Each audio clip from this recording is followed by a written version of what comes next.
मुझे इतना मजा आया ये डिसिप्लिन सीखने में, क्योंकि एक तो आप स्पोर्ट के बारे में सीखते हैं, बॉक्सिंग के बारे में सीखते हैं, लेकिन ये आपके कैरेक्टर के बारे में भी आपको बहुत कुछ सिखाता है. माझ्या आयुष्यात सुद्धा इतके खूप सारे असे लोक आलेत ज्यांनी मला आरसा दाखवलाय. You don't have to learn how to fake a punch. You have to learn how to take a punch. मैं आज भी हफ्ते में 3 बार बॉक्सिंग क्लास करता हूँ और अपने आप को improve करने की कोशिश कर रहा हूँ. मी फुल एनर्जी लावायची आणि ज्या एनर्जीने मी तो फंबल मारायची, आई शपथ मी तुला सांगू. Hello everyone, this is RJ Shonali from Radio City 91.1 Pune. Hi Sonali. Hi, nice meet you. Hi, सबसे पहले तो मैं आपको कहना चाहती हूँ कि जब मैंने ट्रेलर देखा तो उसके बाद मेरे पास एक शायरी है जो मैं आपके साथ शेयर करना चाहूंगी. मंजिल पाने के लिए तुझे तूफान बनना होगा, मंजिल पाने के लिए तुझे तूफान बनना होगा, रास्ते की हर बाधा के लिए तुझे चट्टान बनना होगा, टूटने ना देना अपना हौसला कभी, अगर तुझे खुले आसमान में उड़ना होगा. सो जिंदगी में हम सब लोग मुश्किल हालात से गुजरते हैं, लेकिन बाउंस बैक करना बहुत ज्यादा जरूरी है. और आपके तूफान का ट्रेलर देखने के बाद मुझे यही लगता है कि अज्जू जो है वो अपने जिंदगी में बाउंस बैक करता है, लेकिन अनन्या का साथ उसे मिलता है. So Rakesh sir, thank you so much. इस ऐसे फिल्म की हमें बहुत ज्यादा जरूरत है अभी के माहौल को देखते हुए. आपने तो इतने कम शब्दों में सब कुछ बोल दिया और आपने फिल्म की रूह को एकदम, मैं यही कहना चाहूँगा, पहचान भी लिया और अपना भी लिया. थैंक यू सर, बहुत ही बढ़िया, ऐसे हमें कहना है. और मैं आपसे सुनना चाहती हूँ, शुरुआत आप ही से करेंगे हम, क्योंकि ट्रेलर देखने के बाद 16 जुलाई का हम इंतजार कर रहे हैं और अभी तो हमें घर से बाहर जाने की जरूरत नहीं है, हम अमेजॉन प्राइम पर बिल्कुल देखेंगे. लेकिन सर, आपने फरहान के साथ इसके पहले भाग मिल्खा भाग ये आइकॉनिक फिल्म हमें दी है, और उसके बाद आप ये दूसरी फिल्म लेकर आए हैं. आपके और फरहान का जो कोलैबोरेशन है अमेजिंग रहा है. लेकिन अज्जू के किरदार के लिए फरहान फिट है, ये कब रियलाइज हुआ, या फिर कैसे फरहान का कास्टिंग अज्जू के किरदार के लिए हुआ, ये सुनना चाहूंगी. फरहान तो मतलब फिटनेस और दो तरीके की होती है. एक तो आप फिजिकली फिट होते हो और एक आप मेंटली फिट होते हो. तो फिजिकली फिट होने के लिए पहले आपको मतलब मेंटली फिट होना होता है. तो फरहान को मैं जब से जानता हूँ, आज से नहीं, जब से इनको देखा है, कुछ 16-17 साल हो गए. हम एक ही क्लब में जाते हैं और मैंने इनको हमेशा फिट ही देखा है. और फिर इनकी फिल्में देखी, उनको स्टडी किया, उनसे सीखा, उसमें लगा कि मेंटली भी ये तो एकदम बैलेंस्ड है और एकदम फिट है. तो फिटनेस का सवाल नहीं था. सवाल ये था कि इस तूफान में जो अज्जू का किरदार है, जैसे आपने पूछा, वो बॉक्सिंग करने वाले थे और बॉक्सिंग इनको से ये वाकिफ नहीं थे. तो वो उसकी ABC सीखनी थी. वो आसान काम नहीं है, वो शुरू से सीखना था, क्योंकि बॉक्सिंग में बहुत मार खाने को मिलती है. सर, मुझे एक बात बताइए कि बॉक्सिंग के ऊपर इसके पहले भी काफी सारी फिल्म्स आ चुकी है, लेकिन आपने फिर इसी स्पोर्ट्स को क्यों चुना? कहीं ना कहीं कहानी की जरूरत थी. शायद मैंने नहीं चुना, ये कहानी ने इसको चुना है. और क्या है कि जिंदगी हमें मुक्के मारती है, हमें गिराती है, हमें नॉकआउट करती है. आपने जैसे बोला, हम फिर से बाउंस बैक करते हैं और फिर खड़े हो जाते हैं. तो वैसे ही बॉक्सिंग में भी आप हाँ, मुक्के मारते तो हैं, बट मुक्के खाने की क्षमता ज़्यादा होनी चाहिए. To take the pain is more important, and the last man standing is the person who wins. तो ये जो सिमिलैरिटी थी, जिंदगी से बहुत जुड़ी हुई कहानी है तूफान, किरदारों से बहुत जुड़ी, उनकी जिंदगियों से बहुत जुड़ी हुई कहानी है. तो it was a great combination to have boxing as the extension of the personality, the exposition of the character coming through boxing. वो एक एक्शन था जिससे चीजें निकल के आ रही थी, ना सिर्फ physically but emotionally. Great. Sir, आपने जैसे कहा कि फरहान के साथ आपकी काफी पुरानी पहचान है, तो एक एक्टर और डायरेक्टर को उनका मतलब जो किरदार है वो सच्चे तरीके से या फिर हम कहते हैं कि पूरी तरीके से वो जब ऑडियंस के सामने आता है तो उसके लिए ये दोनों रिलेशनशिप भी स्ट्रांग होने बहुत ज्यादा जरूरी है। तो फरहान के साथ की आपकी फ्रेंडशिप इस किरदार को, अज्जू के किरदार को निखारने के लिए हेल्पफुल रही? ऐसा सोच के आगे नहीं बढ़ते कि क्या हेल्पफुल होगा क्या हेल्पफुल नहीं होगा। अगर आपकी सोच कहीं ना कहीं मिलती है, मैं ये तो कह नहीं सकता कि two individuals are completely like minded, वो तो ऐसा होता नहीं, but there is likedness and like-mindedness about certain things. You agree and then you agree to disagree. That to me is very important. When you agree to disagree between two people, so that brings out the best in you also. So I think we agree on certain things, we agree to disagree on certain things, and which is I think a very positive attitude, और उससे कुछ अच्छा ही होता है। So sports film का जब topic होता है तो क्या चैलेंजेस होते हैं, क्या सबसे ज्यादा आपको लगता है कि आह्वान आते हैं उसमें? एज अ डायरेक्टर आपको स्पोर्ट्स की साइकोलॉजी समझनी पड़ती है, स्पोर्ट्समैन की साइकोलॉजी समझनी पड़ती है। अब आप उन सबको वो एक उसमें डेफिनेशन में नहीं बांध सकते। हर एक स्पोर्ट्स अलग है, क्रिकेट की साइकोलॉजी अलग है तो फुटबॉल की अलग है, और बॉक्सर फाइटर की तो एकदम अलग है। और उसमें भी अगर 1 लाख बॉक्सर हैं तो उन 1 लाख की सोच अलग अलग है, उसमें भी आपको अपना किरदार ढूंढना पड़ता है। तो बट ये तो हो गया एक राइटर डायरेक्टर का काम। एक्टर के लिए काम 100 गुना ज्यादा है, मेरे ख्याल से 1000 गुना ज्यादा है। तो वो उसको दर्शाता है, उसको परफॉर्म करता है। And when you are performing a sport which is a touch sport, मुझे आज भी याद है जो हमारे बॉक्सिंग के कोच और कोरियोग्राफर आए थे, डैरिल फॉस्टर, हॉलीवुड से।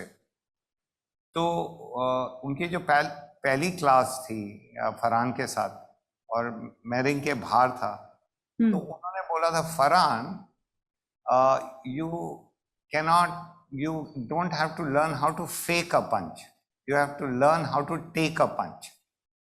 आपको मार खाने की एक्टिंग नहीं करनी, आपको मार खाना सीखना पड़ेगा अगर आपके परफॉर्मेंस में रियलिटी। तो मुझे लगा अरे बाप रे, ये कौन सी फिल्म में घुस गए हम। बट जैसे जैसे कैंप बढ़ता गया और मेहनत की, फरहान ने पूरे दिल लगा के उसमें डूब गए, वैसे वैसे पता चला कि कोई एक्टर अगर बहुत इंटरेस्टिंग है कि इस रोल के लिए मैंने मार खाना सीखा, आप सोचें। बहुत बढ़िया। फरहान, मैं आपका वो कार्तिक कॉलिंग कार्तिक में आप शनाली को जो बोलते हो ना, वो ऑडियो निकाल कर मैं अपने शो में कभी कभी प्ले करती थी कि देखो मुझे फरहान कॉल कर रहा है। एक बार अगर आप शनाली बोलोगे तो मुझे बहुत अच्छा लगेगा, बिकॉज वही आवाज मैं कितने सालों से अपने कानों में बस लेकर आगे जा रही हूँ। अगर मैं कहूँ Sonali. Thank you so much, thank you so much. Alright Farhan, आपका जो ट्रांसफॉर्मेशन है वो बहुत ही अमेजिंग है। मतलब अज्जू से लेकर चैंपियन अजीम, इसे बनाने के लिए अनन्या ने काफी हेल्प की है। तो शुरुआत करते हैं हम आपकी तरफ से। 2-3 दिनों से मैं पढ़ रही हूँ कि रंग दे बसंती के लिए राकेश सर ने आपको पूछा था, तब आपने इनकार कर दिया था। तो उसके बाद शायद से आपको कभी लगा, रिग्रेट हुआ कि अरे इसके बाद जब भी कभी राकेश मुझे पूछेंगे तो मैं उन्हें नहीं नहीं कहूंगा? नहीं, मुझे कभी भी रिग्रेट नहीं हुआ कि मैंने कौन सी फिल्म की है नहीं की है, क्योंकि जो फिल्में मुझे पसंद आई हैं वो इसी वजह से पसंद आई हैं क्योंकि उसे डायरेक्ट किसने किया था, उसमें एक्टिंग किसने की थी। तो ये सारी एक कॉम्बिनेशन बन के जब आप ऑडियंस के बतौर होकर देखते हो तो तभी आपको लगता है कि वाह, ये फिल्म बहुत बढ़िया बनी है और बहुत अच्छी बनी है। तो I have no regrets in anything in as far as my creative journey goes. Farhan, मैं आपको यहाँ पे एक सेकंड रोकना चाहूंगी क्योंकि हमारे साथ जो हमारे पुणे से सलमान शेख है वो ज्वाइन हो चुके हैं और उनके बारे में मैं आपको बताना चाहूंगी कि 2003 में उन्होंने अपने बॉक्सिंग करियर की शुरुआत की थी और first India open international boxing championship जो दिल्ली में हुई थी, उनकी पोजीशन थी वहां पे सिल्वर। उसके बाद एशियन गेम्स टेस्ट इवेंट हुआ था जकार्ता इंडोनेशिया में, वहां पे उनकी पोजीशन थी गोल्ड।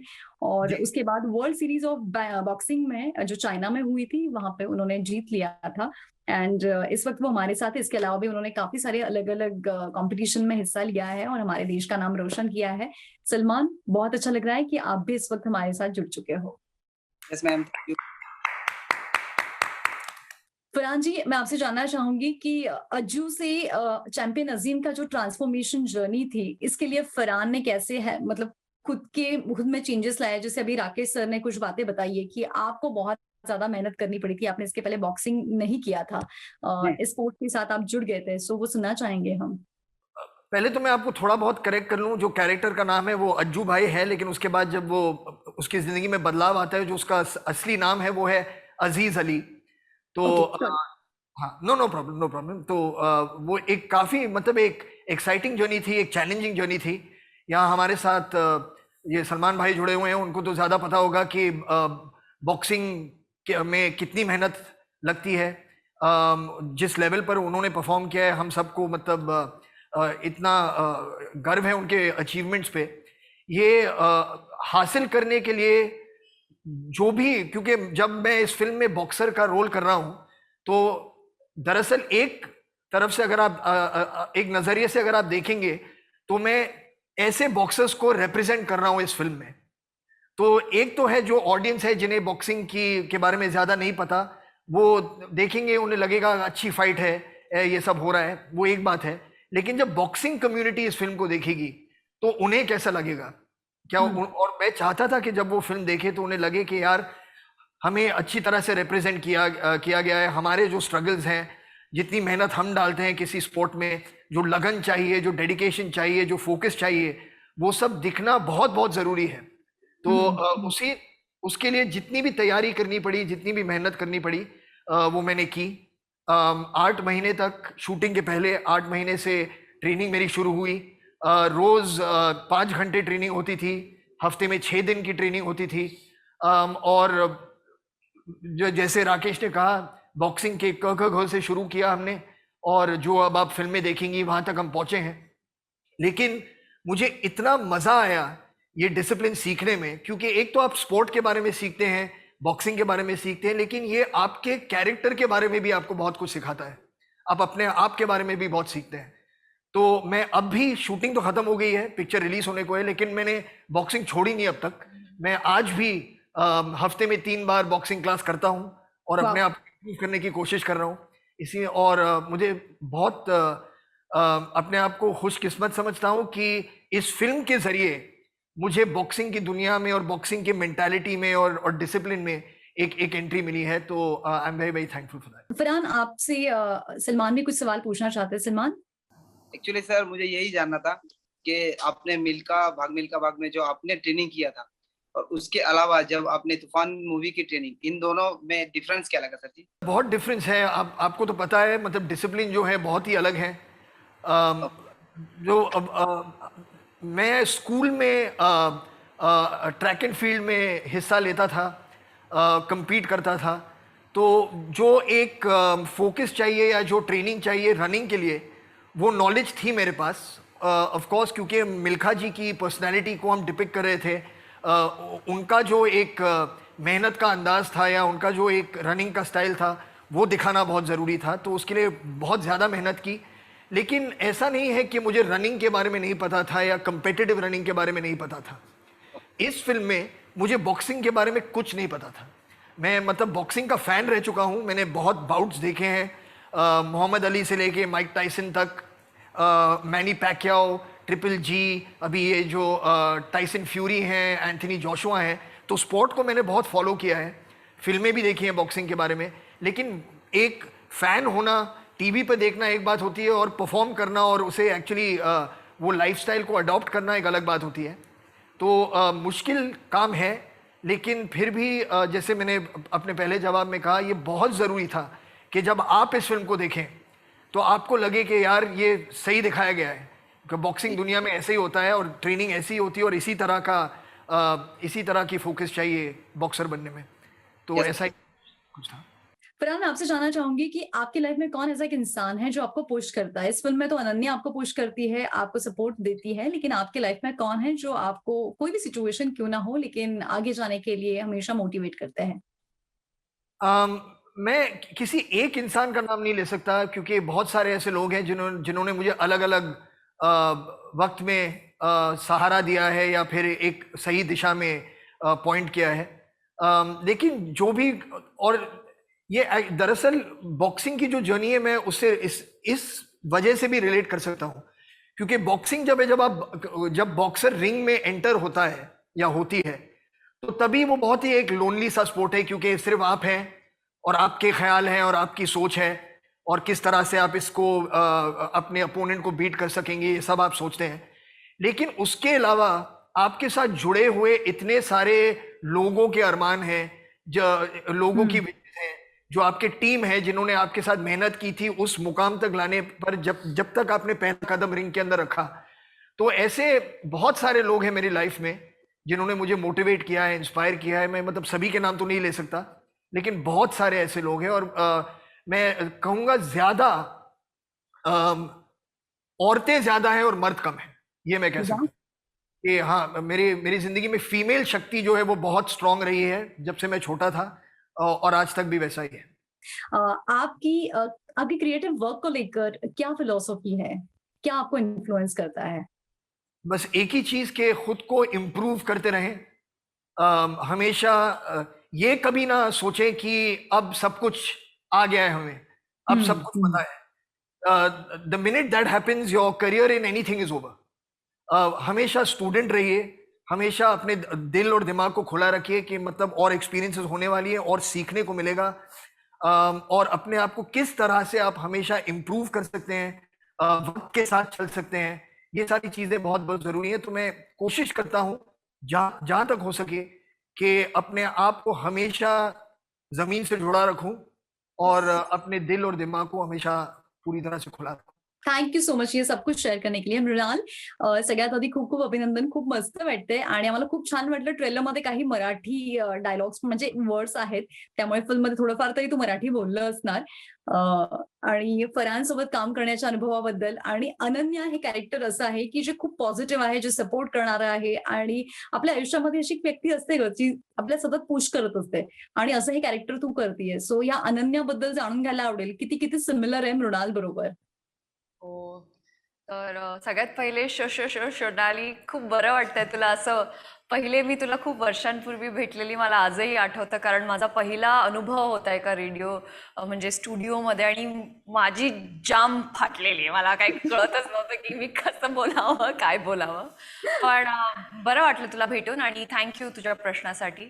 अनन्या ही एक अशी मुलगी आहे जी तिचा उद्देश लाईफमध्ये हा आहे की कशा पद्धतीने सगळ्यांच्या चेहऱ्यावर एक स्माइल आणावी किंवा त्यांना मोटिवेट कशा पद्धतीने करावं. जेव्हा अनन्याच्या लाईफमध्ये सुद्धा असे खूप सारे प्रॉब्लेम असतील ज्याला ती लहानपणापासून डील करते, पण कशा पद्धतीने ती पॉझिटिव्ह वे मध्ये ते सगळं चॅनलाइज करते. आणि मला वाटतं मुख्य म्हणजे ह्याच कारणासाठी ती डॉक्टर पण बनली, ताकी ती लोकांना ट्रीट करू शकेल, त्यांचे जे लाईफमध्ये जे पेन असतील ते घेऊ शकेल आणि एम्पॅथेटिक आहे. त्याचबरोबर जेव्हा ती अज्जूला भेटते, ती बघते की ह्या माणसात खूप क्षमता आहे पण तो काही कारणासाठी ते नाही करत आहे जे तू करू शकतो. तर कधी ना कधी मला असं वाटतं माझ्या आयुष्यात सुद्धा इतके खूप सारे असे लोक आलेत ज्यांनी मला आरसा दाखवलाय की मृणाल, ही तू आहे जी तुला वाटतं की तू खूप अमेझिंग आहे, पण त्याच्या व्यतिरिक्त सुद्धा तू काही असं एक्स्ट्रॉर्डिनरी करू शकते. तर त्याच हिशोबाने एका ऑर्डिनरी माणसाला एक ही मुलगी भेटते आणि कसं त्याची जी एक्स्ट्रॉर्डिनरी जर्नीचाही एक हिस्सा बनते. त्यामुळे फार बरं वाटलं जेव्हा राकेश सरांनी मला हा रोल दिला, कारण मुख्य म्हणजे अभिनेत्रींना इतका असा अँकरचा रोल मिळतो पण तो कुठे ना कुठे कमी पडतो, म्हणजे इफ आय मे से सो. आणि मला असं वाटतं की ह्या कॅरेक्टरला बघितल्यानंतर ज्या हिशोबाने फिल्ममेकर्स ॲक्ट्रेसेसला बघणार ह्यापुढे, आणि मला आय एम शुअर की अनन्याला इन्स्पायर होऊन सुद्धा असे स्ट्रॉंग कॅरेक्टर्स येतील. कारण आपल्या, जसं फरहानने सांगितलं, त्याच्या आयुष्यात सुद्धा फिमेल नारी शक्ती जी आहे ती खूपच स्ट्रॉंग आहे. तर आय एम शुअर की असे पुढे सुद्धा मी फिल्मोग्राफीमध्ये बघायला फार आवडेल.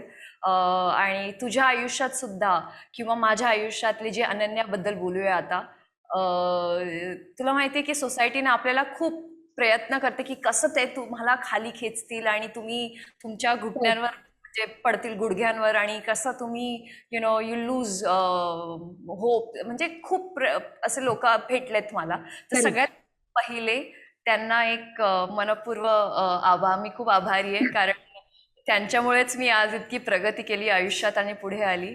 ह्या मूवी नंतर तुफानचं एक नवीन डेफिनेशन माझ्या डोक्यात, म्हणजे तुफानसाठी थांबू नका, जा तुम्ही, जग जिंका. कारण जे आयुष्य आहे आपलं ते फार छोटं आहे, आणि एस्पेशली पॅन्डेमिक नंतर तर ते ज्या साऱ्या गोष्टी तुम्हाला करायच्या आहे, प्लीज त्याच्यावर फोकस करा. कारण जर तुम्ही स्वतःचे निर्णय नाही घेणार तर कोणी दुसरं घेईल, आणि आय एम शुअर की तुम्ही खुश नसणार दुसऱ्याचे निर्णय घेतल्यानंतर. तो please not just boxer but ज्या कोणी लाईक लग्नानंतर मुली एस्पेशली त्यांचे करिअर सोडून देतात कारण त्यांना एक कुटुंबाची सुरुवात करायची असते, तर त्यांच्यासाठी मुख्यतः मला हे सांगायचं आहे की प्लीज आपले जे ड्रीम्स आहे, तुमचे जे डिझायर्स आहे ते पूर्ण करा. आणि टेक्नॉलॉजीचा वापर करा आणि make sure that you never ever give up. Just be the तुफान, डोंट वेट फॉर द तुफान. ग्रेट, हे सांगितलंच त्याबद्दल थँक्यू. आणि मला सांग, ज्या दिवशी पहिल्यांदा तू सेटवरती गेली आणि तुला माहिती होतं की आता फरहानसोबत आपल्याला काम करायचंय, राकेश सर डिरेक्ट करणार आहे, त्या दिवशी तुझ्या मनात काय चाललं होतं? अरे बापरे, मी करू शकणार की नाही. आणि पहिला सीन तर असं मॉन्टाज सीन होता, ज्यावर मी असं बाईकवर चालली आणि मी निघून जाते. पण दुसरा जो सीन होता तो फार मोठा होता. तिसरी गोष्ट म्हणजे अनन्या, कारण ती एक डॉक्टर आहे, ती स्टिचेस लावते, आणि फरहानचे जे कॅरेक्टर आहे अज्जू, ते असे फोडाफोडी करून आलेत मला भेटायला की अरे डॉक्टर साहेब काढा. एवढा मोठा काच त्यांच्या डोक्यात अडकलाय, आणि ते बघूनच मला माहिती मला ऍक्टिंग करायची, पण ते बघूनच मला आतमध्ये असं खुदबुद होत होतं की बापरे, मी यांचं ते काच बरोबर काही केस उपटले ना तर मला जाम लाफे पडतील. ते उपटले, पण बट ते फार गोड आहे, फार स्वीट आहे. त्यांनी सांगितलं की इट्स ओके मृणा, माझी ऍक्टिंग छान येते, तर तू कर, तू तुझं कर. पण काही वेळेस असं झालंय की माझी इंग्लिश इतकी काही खास नाही आहे, आणि मी मान्य करते ते. तर एक्स्टॉशनिस्ट बघ, आता सुद्धा माझं ते होत आहे.